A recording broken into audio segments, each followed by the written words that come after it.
Ginlista bilang isa sa mga testigo sa prosecution ng court sheriff nga ginsumbag anay ni Vice President Sara Duterte sang alkalde pa lamang sa Davao City sa 2011. Matandaan nga natabong insidente sang Hulyo sang mga tuig sang naakig si Sara sa court sheriff nga naga-insister sa pagdemolish sa mga balay sa sulod sa ginagawan nga propiedad sa barangay Suliman, Agdao, Davao City.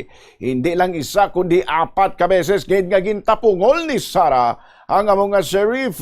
Unang naigo ang sheriff sa walang mata. Ginpaatag sini nga gina-implementar lamang sini ang order sang korte apang ginsumbang pagid siya ni Sara sa iyan nawong sa pre-trial brief nakabutang ang tuyo sang prosecution sa pagpresentar kay Sheriff Abi Andres amo nga ipakita nga ang respondent o kun si VP Sara ang mayara sang tendency nga magpakita sang pagka-violente. Nagapati ang panel nga ang testimonya sang sheriff ang magkabig nga relevant and material sa ikapat nga article sa impeachment kay Duterte.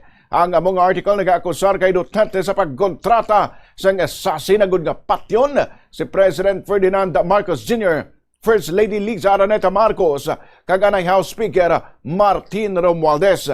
Ginaakusaran man sa among article si Sara sang paghimo sang grave threats kag inciting to sedition. Magluwas sa sheriff na lista man bilang reserve witnesses ang family members sang biktima sang pagpamahog kag psychiatrist. Matandaan nga nangin basihan sining article ug akusasyon bato kay Sara amo ang video press con sini sang Nobyembre 2024 kung saan naaki ginikag nagpahayag nga may ginkontak na siya nga paranglitan may matabo sa iya dapat nga patyon man si Marcos, si Liza kag si Romualdez.